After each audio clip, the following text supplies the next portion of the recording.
Assalamualaikum warahmatullahi wabarakatuh. Bismillahirrahmanirrahim. Alhamdulillazi anzala sakinata fi qulubil mu'minina yazdadu imanan ma'a imanihim. Ashhadu an la ilaha illallah wahdahu la syarika lah.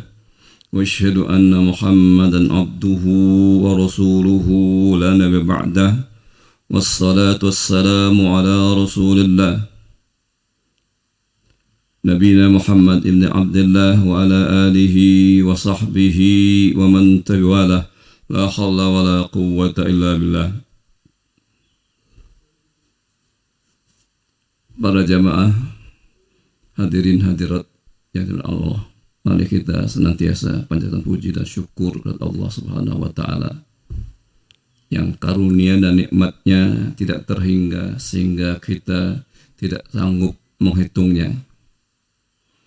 Kalau kita tidak sanggup menghitung nikmat Allah, otomatis kita juga tidak mampu untuk mensyukuri nikmat Allah sebagaimana layaknya Allah disyukuri. Ya. Nikmatnya tidak terbilang, syukur kita itu kadang-kadang terbilang, terbatas syukur kita. Kita tidak pernah tidak menerima nikmat dari Allah. Dalam kehidupan kita ini tidak pernah kita tidak menerima nikmat Allah. Tiap detik kita menerima nikmat Allah. Bahkan tiap 10 detik kita pun menerima nikmat dari Allah. Sehingga kalau kita konsekuen, tidak ada kesempatan dalam kehidupan kita ini tidak bersyukur. Jadi, kalau tidak ada kesempatan tidak bersyukur, berarti otomatis tidak ada kesempatan kita untuk mengeluh soalnya. Karena mengeluh itu dalam bahasa Arab, bahasa jazi, orang yang iza masaru jazu'a, itu dalam surat Al-Baqarah. Itu dicela ya.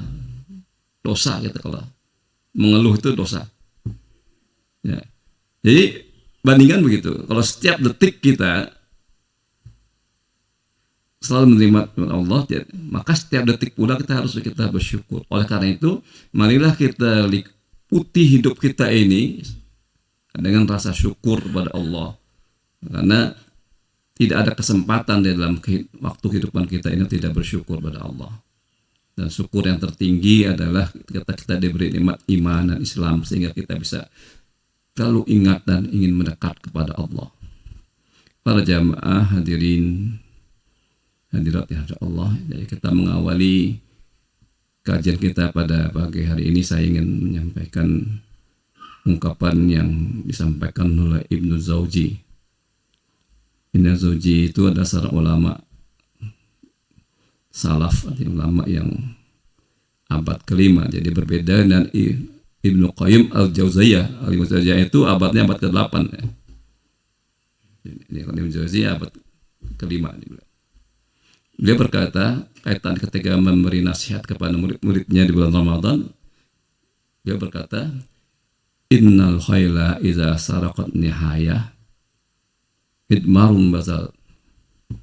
Jadi kuda pacu itu katanya kalau sudah hampir finish, dia tahu finishnya dekat lagi itu, dia akan kerahkan semua tenaganya untuk bisa sampai ke finish dan berusaha untuk memenangkan pertandingan itu. Kemudian beliau melanjutkan artinya, wala takunul khayla afton minka. Jangan sampai kuda pacu itu lebih cerdas dari kalian, dia bilang. Ya. Nah, kita ini banyak yang kurang cerdas dibanding kuda pacu. Jadi justru pada saat Ramadan mau berakhir, kalau tahun berakhir malah mundur malah tidak semangat ibadahnya. Di mana-mana gitu. Yang tadinya awal Ramadan bisa penuh masjid, mundur satu saf sehingga nanti terakhir padanya pulang modal itu artinya orang yang biasa ke masjid, yang tetap sholat di masjid kan, yang nggak biasa ke masjid sudah kalah dia. Ya, itu memang berlaku juga kalau kita dalam teori filsafatnya itu survival of the fittest itu berlaku. Ya, survival of the fittest itu kan ini ibaratnya Orang yang sampai ke puncak gunung itu cuman hanya orang yang paling fit saja. The fittest, orang yang paling fit badan itu yang sampai puncak gunung. Nah, kita kalau dalam ibadah ini iman yang paling fit ini yang sampai akhir Ramadan nanti. Artinya, maka kita harus terus menjaga iman kita selalu fit. Kalau orang uzur karena kesehatannya dimaklumi oleh Allah. Kalau dia waktu sehatnya dia taat, insya Allah ketika uzur dan sakit dia dicatat tetap melakukan ketaatan. Nah, itu untungnya kita istiqomah dalam ketaatan sangat besar pahala. Ya, kemudian Ibnu Zain lanjutkan, kalau orang cerdas itu kan, kalau dia kalah artinya pada akhir babak pertama, dia akan berusaha sebabak kedua jadi menang. Jadi itu logis artinya. Sama orang main bola gitu, babak pertama dia 0-1, tapi babak kedua dia mau akhir dia mati-matian berjuang supaya dia bisa membalikkan keadaan sehingga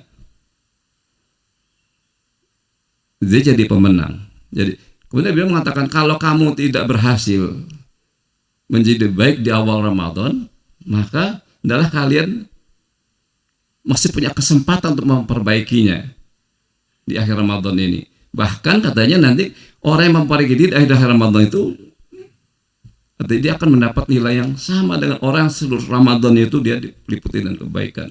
Jadi kita sadar, kemudian kita melakukan banyak kekurangan dan masih ada waktu tersisa kita untuk melakukan kebaikan-kebaikan, ya kita lakukanlah kebaikan-kebaikan dengan sebaik-baiknya sehingga kita bisa menjadikan ibadah Ramadan kita ini sempurna. Kita mohon pada Allah kita agar diberikan kekuatan lahir dan batin, kesehatan jasmani dan rohani, dan juga tambahan iman agar kita istiqomah dalam ketaatan sampai akhir Ramadan. Mudah-mudahan. Para jamaah hadirin hadirat Allah, pada kesempatan ini saya ingin membahas artinya yang kaitan dengan sis, bukan nezis. Sis. Ya, saya mungkin ini maknanya sama, tapi saya ingin memberikan gambaran bahwasanya supaya urutannya lebih pas. Sebetulnya yang pas itu singkatannya ZIS, bukan ZIS. Karena itu biasa, jadi kita menggunakan ZIS. Kenapa? Itu karena sedekah itu lebih umum, infak lebih khusus, zakat lebih khusus lagi, begitu kan? Jadi mestinya kita mulai yang besar dulu, dari pengertian umum, baru kita pengertian yang agak sempit, baru kita pengertian yang khusus lagi, gitu. Apa sih bedanya sedekah, infak, dan zakat? Ya, sedekah itu pada hakikatnya kebaikan secara umum, bukan dengan harta saja. Perbuatan baik yang dirasakan kebaikan oleh orang lain itu namanya sedekah. Dalilnya banyak, artinya kan? Ya, contoh yang paling sederhana lah. Tabassumuka liwaji ahlika laka sadaqah. Senyuman kamu artinya kepada saudaramu, maka bagi kamu itu adalah sedekah. Ya, senyuman sedekah. Dan semua itu keluar uang. Terus ada lagi ketika ada serombongan orang miskin menghadap ke Rasulullah. Dia selama ini dengar Rasulullah itu orang pahalanya sedekah begini banyak aja. Lalu kata orang miskin ini katanya, Rasulullah, artinya Allah enak jadi orang kaya katanya, dia bisa pahalanya banyak, bisa sedekah sini nanti pahalanya punya jariah. Nah saya yakin orang miskin ini apa yang saya bisa peroleh? Nah, kata Rasulullah, ketika Anda baca subhanallah, subhanallah, alhamdulillah, alhamdulillah, Allah akbar, baca tasbih, itu sedekah bagi kalian. Jadi sedekahnya orang miskin itu adalah membaca tasbih. Jadi itu menunjukkan bahwasanya sedekah itu adalah sesuatu pemberian, artinya baik fisik maupun non fisik yang bisa dinikmati orang lain dalam rangka taqarrub ilallah adalah sedekah.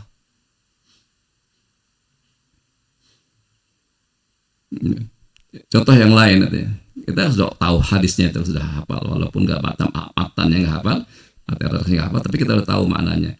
Jadi sholat 2 rakaat di waktu duha itu dianggap sedekah terhadap semua tulang-tulang kita, 360 tulang kita ini harus sedekahkan. Tapi kita salat 2 rakaat, kita sudah melakukan sedekah untuk semua sendi-sendi kita yang ada 360 sendi ini. Itu juga menunjukkan bahwasanya artinya salat duha itu juga merupakan sedekah. Ya. Lalu infak. Infak itu pada hakikatnya adalah pengeluaran ya, harta pada orang lain secara umum. Ada keluarga juga kan gitu. Jadi di surat At-Talaq itu liyunfik zu sa'atin min sa'atih. Jadi seorang suami itu kalau punya harta, dia gajinya gede, nggak boleh ngasih istrinya uang yang sedikit, nggak boleh. Kalau ngasih sedikit, kata Rasul boleh dicolong. Boleh. Jadi kalau tahu uangnya banyak gitu kan, tapi ngasih belanjaan diirit-irit. Nanti kalau suami pergi cari dompetnya, Rasul mengizinkan gitu. Umpetin dulu dompetnya. Jadi itu perintah, artinya kan Rasul, artinya perintah Allah. Liyunfik zu sa'atin min sa'atih.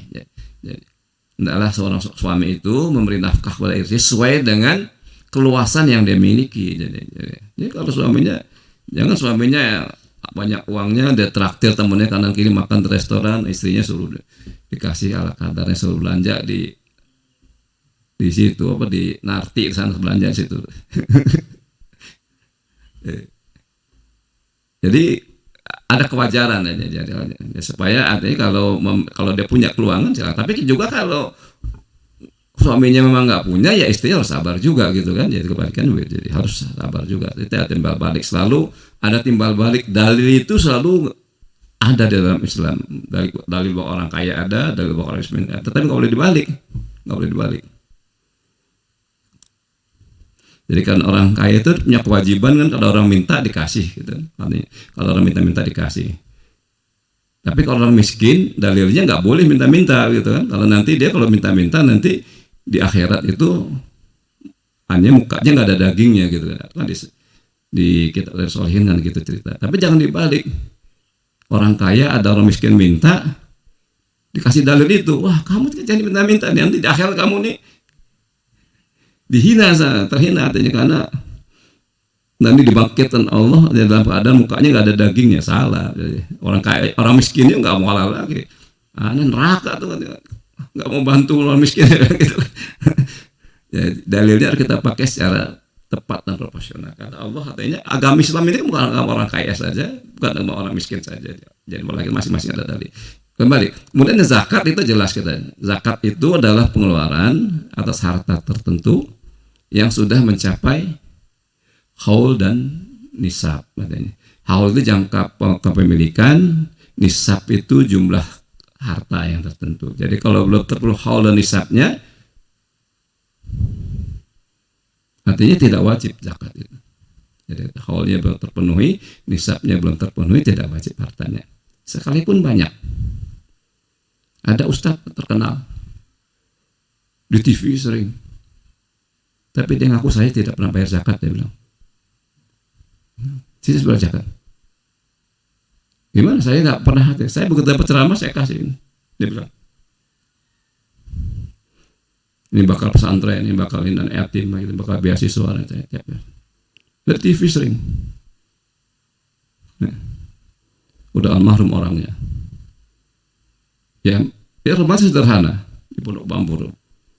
Rumah sederhana. Mungkin begitu meninggal, istrinya agak kesulitan juga. Kita karena nggak nabung deh, benar-benar tidak nabung. Dia bilang nggak nabung. Tapi tentunya Allah memberikan jalan. Anaknya diangkat, artinya dibiayai oleh Aksa Mahmud. Jadi apa? Aksa Mahmud kayaknya kayak apa?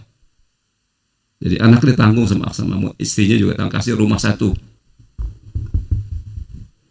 Itulah jalan Allah memberikan artinya kemuliaan bagi orang-orang yang memang artinya dia yakin bahwa hartanya itu adalah bukan milik dia semuanya. Banyak artinya kalau dari pilihan penghasilan mesti banyak, bisa beli mobil, bisa segala macam.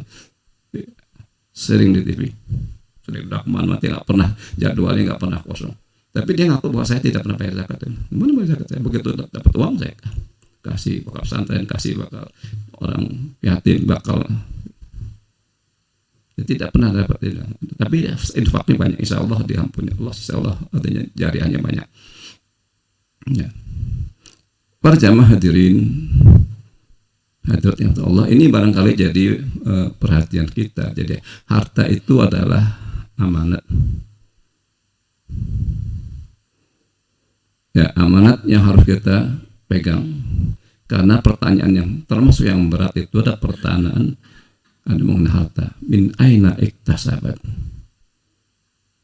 wa fima anfaqahu. Dari mana Anda peroleh dan bagaimana Anda memanfaatkannya. Nah, itu pertanyaan yang berat. Tambah banyak harta kita, tambah banyak artinya pertanyaan yang akan kita tidak Ibnu Katsir dikatakan dari walamma nazalat ayat sumlat aluna 'anil na'im. Ketika turun ayat sumlat aluna yauma idzin 'anil na'im. Kemudian pada hari itu akan dimintai pertanggungjawaban terhadap segala nikmat-nikmat yang telah diberikan oleh Allah Subhanahu wa taala. Para sahabat tanya itu. Ya Rasul, pada saat mau perang, dalam keadaan mau perang, turun ayat itu. Perang lupa saya perang Hunain apa perang mungkin perang yang agak berat gitu perangnya. Ya, bisa dilihat saya cek lagi nanti.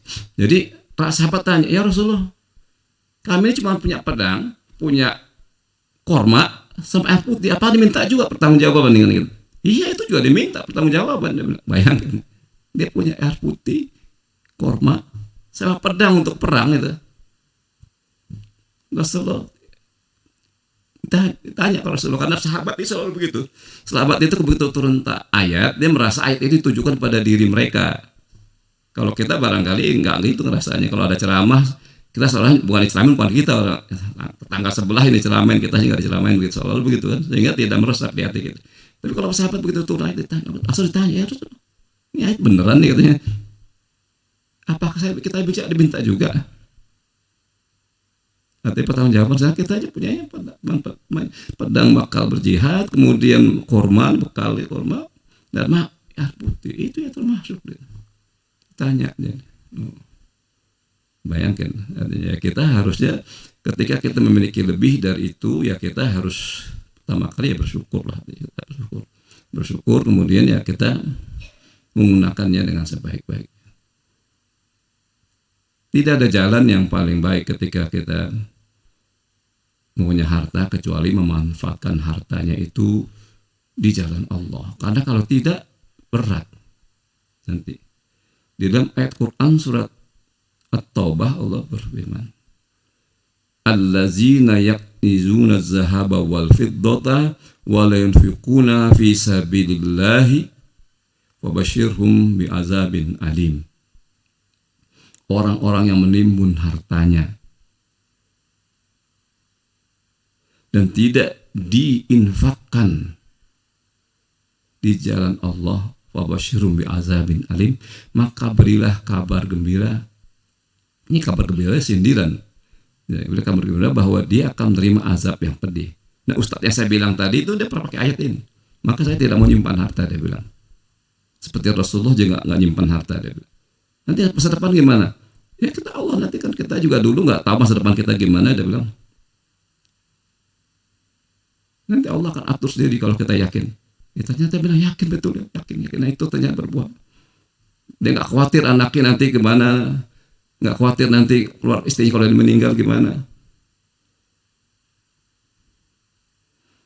Nyatanya Allah menjamin, karena ya mungkin nggak terkenal. Kalau kita mungkin ya kalau nggak terkenal mungkin nggak sampai kedengeran sampai Aksa Mahmud. Mudah-mudahan kalau ada yang seperti itu ya orang kaya di sekitar kita bisa nanggungnya gitu kan, kalau ada orang yang yakin seperti itu, yakin saja Allah. Jadi nggak pernah Allah menjamin rezeki kita yang lalu, artinya yang akan datang juga Allah jamin, insya Allah kalau kita yakin. Siapa yang tahu? Kita dulu kita nyangka nggak kita punya ini punya itu, sekarang ini nggak nyangka kan kita dulu. waktu kita masih sekolah, masih belajar, baru-baru kerja. Tapi Allah memberikan rezeki. Kenapa kita harus khawatir terhadap artinya rezeki yang Allah janjikan nanti di masa depan? Ya, kita yakin saja. Dan dengan segala artinya tadi keyakinan kita yang penuh, jangan tanggung-tanggung. Kalau tanggung-tanggung malah jadi bahaya malah. Semua yang setengah-setengah jadi bahaya. Nah, ya kita harus seperti itu. Jadi yakin bahwa Allah yang telah menjamin rezeki kita di masa lalu, Allah pula menjamin rezeki kita di masa yang datang. Jadi hidup kita tenang. Coba kita flashback katanya 30 tahun, 40 tahun yang lalu, kita punya apa gitu kan. Orang berikan rezeki. Dan kita nyangka apa? Kita ngatur. Enggak juga. Kadang-kadang kita nggak ngatur-ngatur juga rezeki kita begini gitu. Tapi kita harus yakin bahwa yang ada.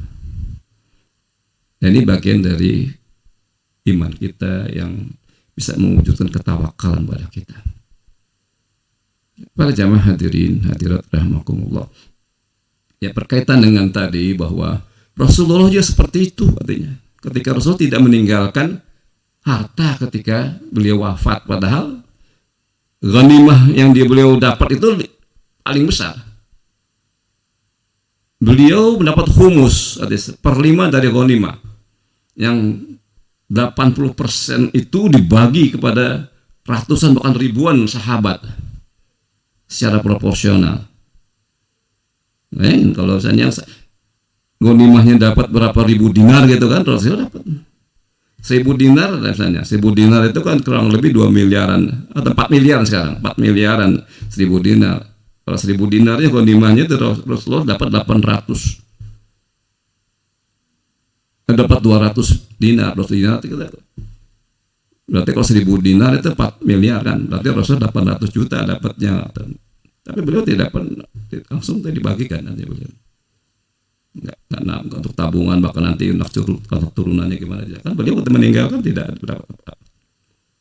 Ya ini cermin kita saja. Jadi kita untuk memberikan gambaran mindset kita tentang harta, supaya jangan kita jadikan harta itu sebagai penentu kebahagiaan kita. Bukan itu. Justru bagi kita itu kita bisa memanfaatkan harta kita untuk kemaslahatan orang lain.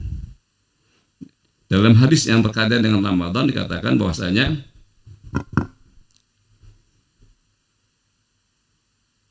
karena Rasulullah SAW azwadan nas. Rasulullah SAW itu adalah seorang yang maha dermawan. Wazwada matakunu fi Ramadan, dan dia menjadi lebih dermawan ketika bulan Ramadan. Jadi hari-hari sudah dermawan. Misalnya tiap hari itu dia sudah taruhlah berinfak misalnya 1000 atau 2000 misalnya kalau kita ambil gampangnya. Tapi begitu dermawan ditingkatkan artinya kedermawanan itu. Dan ini disaksikan oleh Jibril. Jibril alaihissalam yalqahu fi kulli lailatin min Ramadan wa yudarisuhul Quran. Dan setiap malam itu datang Jibril bertadarus Quran dengan Rasulullah. Ya Rasulullah dicek amalan hafalan kita. Pertama kali apa sih artinya di tadarus Quran Rasulullah dengan Jibril itu? Menurut para ulama katakan bahwa pertama kali ngecek hafalan, ngecek hafalan, kemudian ngecek pemahaman, gitu kan? Ya. Itu dia tiap malam selama bulan Ramadan. Jibril menyaksikan kemudian, ya, bahwasanya kalau kedermawanan itu seperti angin mengalir, jadi nggak dirasakan, nggak terasa berat. Rasulullah itu mengeluarkan uang, tidak ada beban sama sekali. Jadi apa yang dia punya, apa yang dimiliki, diberikan kepada orang lain yang membutuhkan. Karena Rasulullah sepanjang hidupnya tidak pernah mengatakan tidak ketika ada orang minta bantuan kepada dia. Bahkan ketika dia tidak punya uang pun, artinya dia akan carikan jalan agar bisa membantu orang itu dengan cara mendekati para sahabatnya agar bisa membantu orang yang meminta tolong pada dia. Karena itu mindsetnya ingin membahagiakan orang lain. Dan ini bisa kita tiru semangatnya. Dulu kita tiru lah, barangkali kalau iman kita belum sampai menerima seperti Ustadz tadi gitu, nggak mikir pokoknya uang kasih sedekahin, nggak perlu banyak dompet. Ada orang kayak gitu, ada juga. Menteri ada juga kayak gitu, Pak. Farid Muhammad itu dompetnya nggak ada duit, Pak. Nggak ada uang ya dompetnya. Ada ATM satu, ATM satu. Bukan mau pakai, satu lintas sama dia. Mau pakai, lupa saya pinnya, tanya istri saya dulu deh. Karena dia emang nggak punya pikiran uang gitu ya. Karena nggak mikir uang, dia nggak takut ya. Waktu jadi menteri kan Tutut udah dapat kontrak itu mengenai dulu pengadaan macam-macam lah, dibatalin sama itu. Udah zaman Pak Harto, itu zaman kuasa-kuasanya kan, batalin aja. Dan terus Pak Harto juga nggak berani juga dia.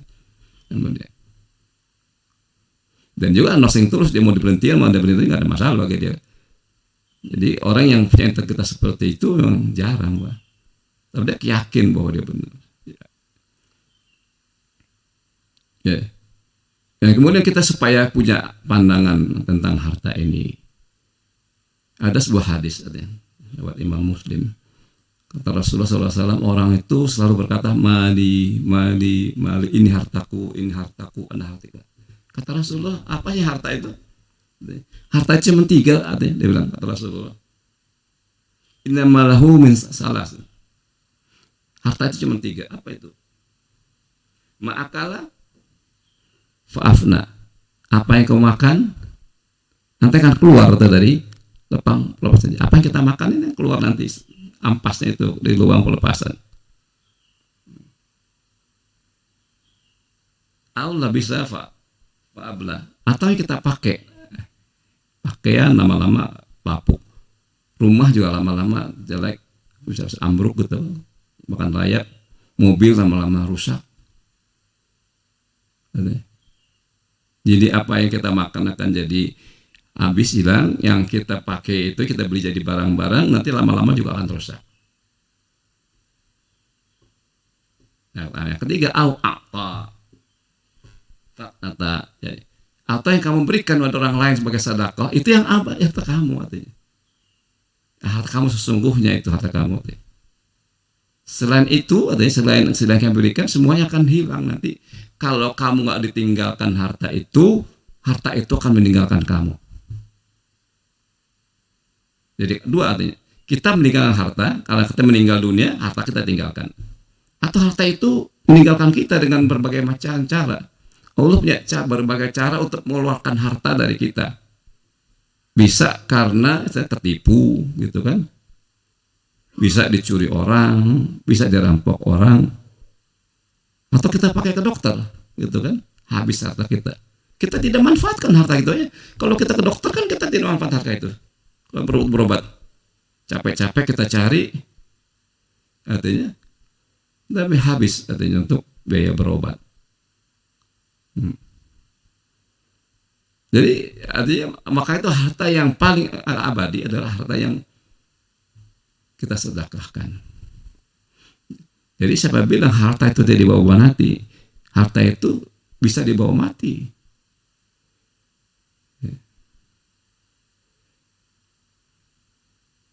Ada hal menarik ini, dan yang dipraktekkan oleh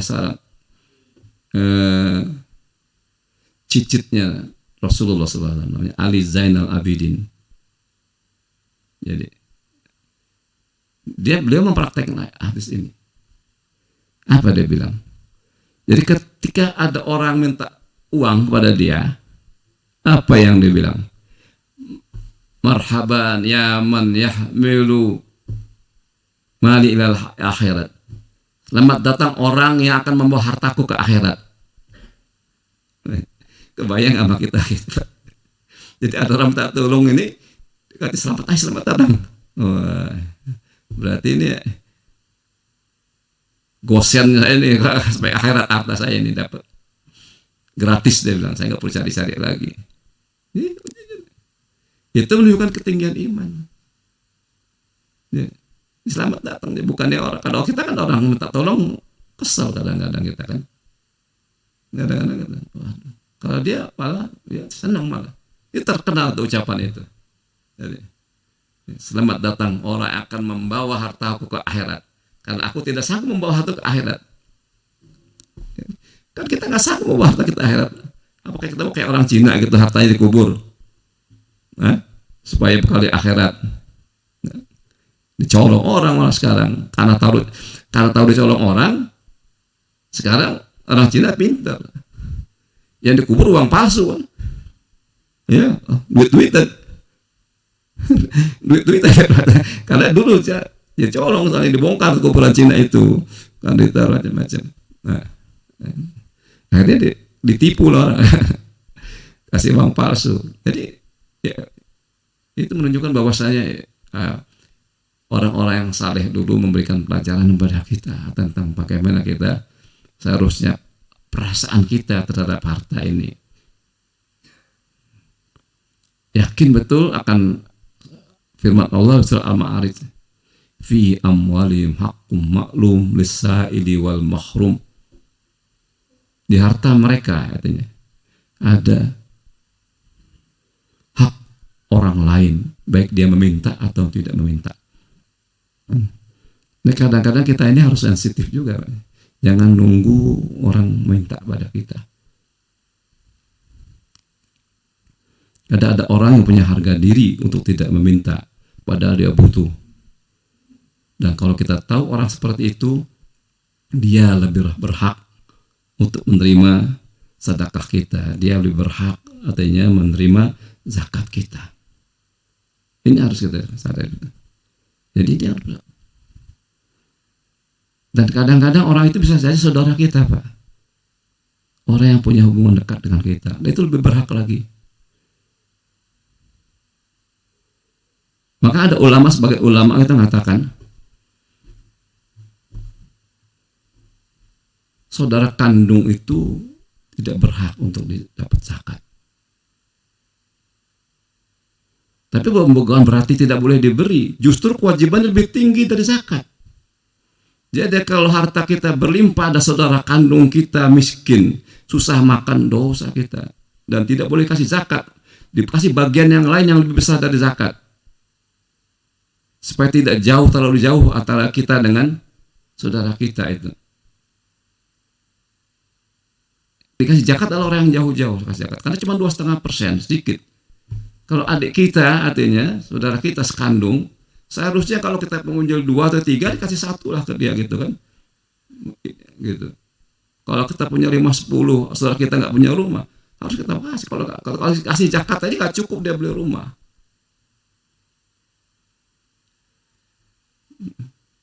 Nggak cukup aja. Ya kita belikan rumah 1 supaya dia punya tempat tinggal. Kalau kita, jadi bukan bagian sekedar zakat yang 2,5%, lalu kita anggap kita sudah berbuat baik kepada saudara kita. Tidak, harus lebih dari itu. Maka ulama ada yang mengatakan tidak boleh saudara kandung itu zakat, tapi bukan berarti tidak boleh diberi. Justru kewajibannya lebih tinggi dari zakat. Orang tua kita juga gitu juga. Gak boleh kita rumahnya seperti istana, orang tua kita gubuk reok, dosa.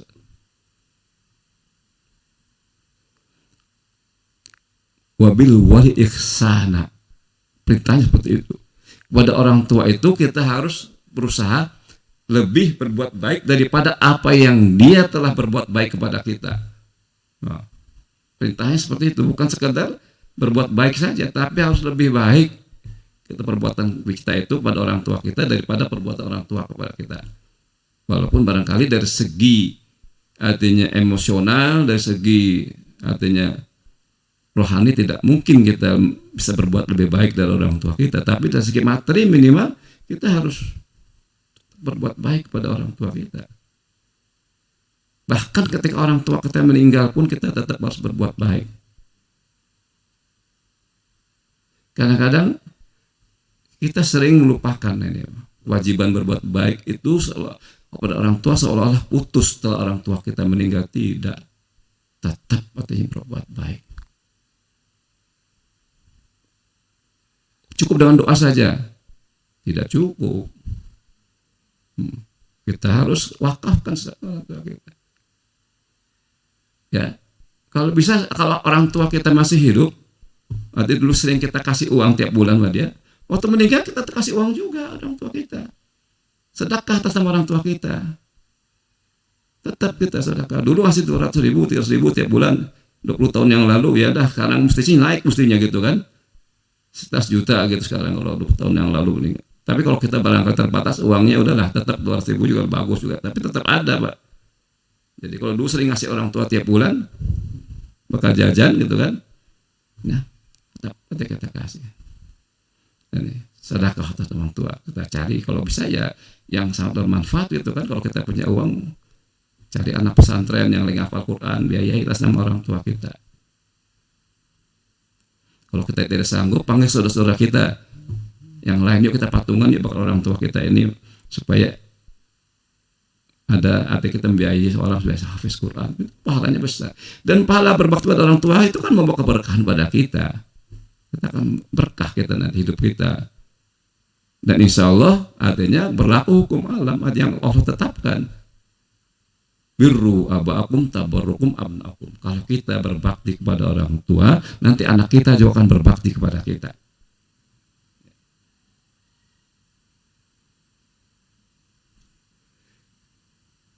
Para jamaah hadirin, hadirin mata Allah. Itu sedekah jariah namanya. Ya, terus pahalanya mengalir kita. Kita bersedekah atas nama orang tua kita, kita dapat juga, bukan berarti kita nggak dapat pahala. Allah itu kan maha melipatkan pahala. Jadi kita tetap, jadi gak usah sayang-sayang. Ya mohon maaf kalau saya katakan bahwa saya punya kebiasaan kalau saya sedekah itu saya bagi 6. Saya niatkan untuk 6 orang minimal. Saya niatkan sedekah ini atas nama istri saya, istri saya, orang tua saya, ibu, bapak saya, mertua saya, artinya ini berdua. Tua laki-laki perempuan saya, bismillah, setiap kali sedekah saya niatkan seperti itu. Istri kita kan yang senang juga nanti istri kita masuk surga, terus mertua kita juga masuk surga, ya, orang tua kita masuk surga, kita berkumpul kembali, kita satu keluarga di surga, kita senang juga. Cara mudah saja, nggak usah kita banyak-banyak. Barangkali kita belum mampu membangunkan masjid untuk orang tua kita, ya kita tarik begitulah. Kita. Mau berapa raja uang kita, insya Allah dia sebagai, nggak usah takut-takut ini. 10.000 ya nggak apa-apa, bagi 6 terserah Allah nanti, pokoknya pahalanya bakal ber-6 nih, nanti Allah bagi gimana. Supaya itu menunjukkan bakti kita kepada orang tua. Jadi, yang tetap kita laksanakan selain kita mendoakan. Jadi tidak cukup dengan doa saja, karena orang tua itu juga dulu waktu melihara kita tuh dengan doa saja, bukan Pak, mengeluarkan uang, tenaga. Nah kita nggak sanggup membalas orang tua kita nyebokin kita 3 tahun, 4 tahun, sampai 4 tahun. Kita kalau orang tua kita sakit mampu nyebokin setahun ini udah bagus. Orang tua kita gendong 3 tahun itu gendong. Kita gendong orang tua nggak dari pagi sampai sore, kadang-kadang gendongnya kan orang tua sudah jompo itu kan paling dari tempat tidur ke kamar mandi sekali-sekali kita udah bosen ya. Orang tua itu dari pagi sampai sore gendong kita. Nggak bosen. Dan lebih parah lagi kan orang kita ini kadang-kadang kalau orang tua ngerawat kita lagi sakit itu doanya agar panjang umur kita ini, sembuh dari penyakit, selamat dari kematian. Tapi mohon maaf nih, aku ya kebanyakan dari kita kan kalau ngerawat orang sakit, orang tua kita sakit, apa perasaan yang ada dalam kita? Taruh lo nggak terungkap misalnya gitu. Ya udah mudah-mudahan yang terbaik aja. Apa yang maksudnya terbaik tadi? Cepat mati sebetulnya kan. Supaya kita ini nggak kebebanan. Kita bungkus dengan kata-kata yang harus mudah-mudahan yang terbaik. Gitu. Tapi tujuannya itu. Nauzubillah min dzalik. Kita minta ampun pada Allah. Kalau ada perasaan seperti itu, kita harus ya berbakti kepada orang tua ini. Orang tua itu nggak terbalas loh. Belum pernah ada anak yang ngutang untuk biaya penyakit orang tua. Orang tua itu banyak. Ya, kalau anaknya sakit, dari kantong sudah habis, ambil dari dompet sudah habis, ambil dari tabungan sudah habis, utang dia supaya anak sembuh. Kalau ada orang yang berani utang orang tua sakit, paling kadang-kadang ujungnya berantem sama istrinya nanti bisa. Kalau istrinya nggak ngerti agama gitu ya. Nanti gimana anak kita? Ya berarti kita khawatir juga nanti dengan hal-hal yang seperti itu. Allah menjamin rezeki kita kalau kita berbakti kepada orang tua. para jamaah hadirin yang dirahmati Allah. Kemudian yakin juga bahwa Allah itu melipat gandakan pahala dari sedekah kita. Dalam ayat Al-Quran di Al-Baqarah 260 itu Allah mengatakan, masalul ladzina yunfiquna amwalahum fi sabilillah kamathali habatin ambatat sab'a sanabila fi kulli sunbulatin mi'atu habbah. Perumpamaan orang yang bersedekah, menginfakkan hartanya dan Allah seperti menanam sebuah biji, dan dari biji itu tumbuh 7 tangkai yang tiap tangkainya berbuah 100. Wallahu yudhaifu liman yasha. Dan Allah artinya punya kemampuan untuk melipat gandakan apa saja. Jadi itu kata-kata itu di dalam Quran oleh para ulama dikatakan bahwa bukan 700 itu minimal. Karena berarti Allah berapa saja suka-suka hati Allah melipat gandakan pahala, kemampuan Allah. Artinya. Dalam hadis yang lain, ada sebuah hadis yang sahih, Allah Rasul mengatakan, seseorang yang bersedekah dengan sebutir korma, katanya dia bilang, dan diterima sama Allah karena keikhlasannya, maka korma itu akan menjadi sebesar gunung, dia bilang. Bayangin, ya gunung itu isinya berapa ribu korma kan, berarti lebih dari 700 itu. Jadi kata-kata 700 itu kan ditutup penghujung ayatnya, wallahu yudhaifu liman yasha, bahwa Allah artinya mampu melipat gandakan sekehendak hatinya. Itu menunjukkan bahwa angka 700 kali lipat itu adalah cuman artinya kiasan untuk menunjukkan banyaknya saja, artinya. Dan dia suka banyak.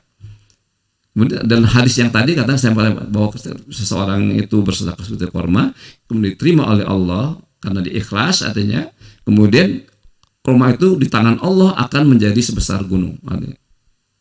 Jadi begitu berlipat-lipatnya. Sama dengan artinya orang yang menjadikan seekor kambing atau seekor unta, kemudian nanti di hadis disebutkan begitu. Kemudian nanti mereka akan, unta itu akan beranak pinak sampai nanti berpuluh beratus-ratus jadinya, sampai tak terbatas. Itu menunjukkan bahwasanya sedekah yang kita berikan itu akan bisa berlipat-lipat pahalanya. Bayangkan kalau kita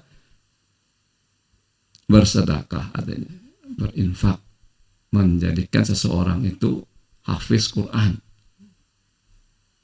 Orang itu menjadi hafiz, dia jadi penjaga Al-Quran. Orang hafiz itu kan penjaga Al-Quran, supaya Al-Quran itu tadi palsu, supaya Al-Quran tidak dirubah-rubah. Ya. Kemudian orang itu ngajar. Nah, dan pahala yang kita berikan karena kita mampu menjadikan orang hafiz Quran itu bukan sekedar sampai berhenti di situ. Dan ketika dia ngajar, kita dapat juga pahala. Ngajar 2-3 orang jadi hafiz lagi. Nah, 3 orang ngajar masing-masing 3 orang, berarti 10 hafiz. Bayangkan kita mendapat pahala seperti itu. Dan itu diungkapkan dalam hadis tadi. Jadi ketika seorang bersedekah korma bisa jadi segunung, bersedekah seekor kambing, nanti kemudian kambing itu beternak, punya anak 3, 4, 5, artinya nanti 5 itu masing-masing punya 5 lagi terus artinya sampai ke. Nah, seperti itu sedekah kita akan terus berkembang. Ya. Para jamaah hadirin hadirat, jadi motivasi kita untuk kita. Dan ada lagi barangkali yang penting juga harus kita biasakan. Ya. Rasulullah SAW dalam sebuah hadis yang muttafaqun alaih mengatakan, ma min yaumin yusbihu ibadi fihi ila malakani. Berarti tidak ada satu hari pun artinya ketika terbit matahari kecuali Allah mengutus 2 orang malaikat. Ya. Kemudian malaikat itu keliling. Kerjaannya apa? Mencari orang yang sedekah. Jadi mencari orang yang sedekah, kemudian sedekah itu didoakan oleh malaikat.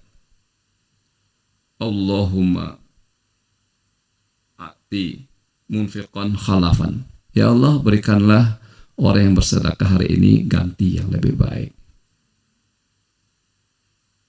Tapi sebaliknya malaikat yang satu lagi doakan. Allahumma ati mumsikan talafan. Ya Allah, jadikan orang yang hari ini menahan hartanya Nah, suatu kebinasaan, kecelakaan bagi dia. Jadi kita doakan kita, kalau kita sedekah maka ada anjuran kita pagi-pagi kita sedekah. Subuh ini kita bawa uang sedikit sedekah ke masjid untuk supaya kita memenuhi artinya hadis ini. Lalu apakah kalau kita nggak bawa sedekah hari ini langsung kena doa malaikat kita celaka? Tidak serta merta, artinya itu akan terjadi kalau orang minta bantuan kepada kita nggak mau bantu.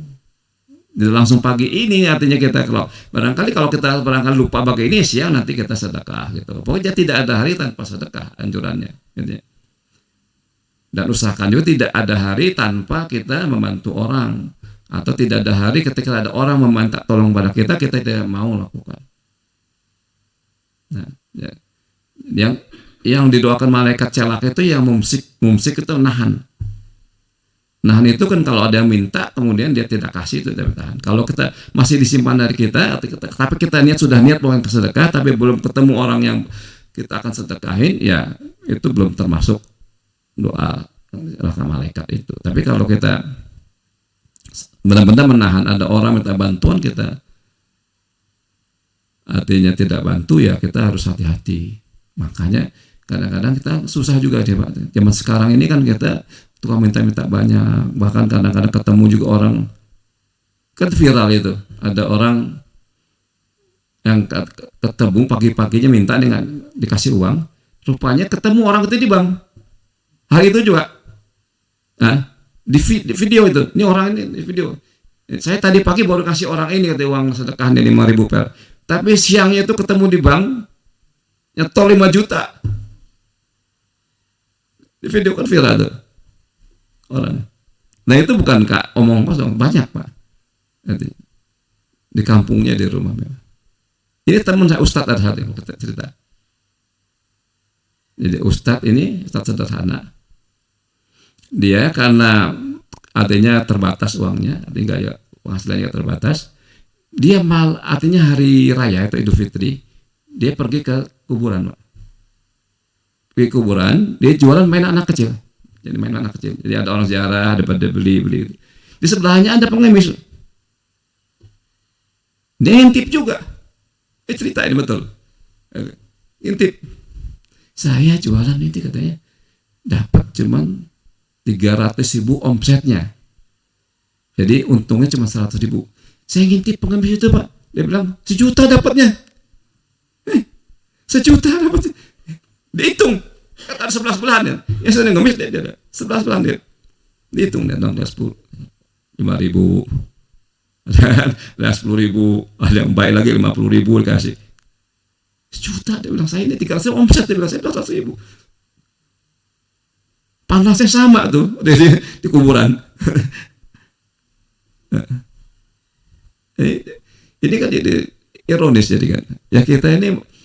Nah ini juga bagi kita juga Pak. Kita kalau orang dagang itu nawarnya kan kenceng banget aja. Udahlah kalau mah nggak bikin kerja di miskin, nggak usah ditawar lah, kecuali kalau misalnya kelewatan banget betulnya kita ya.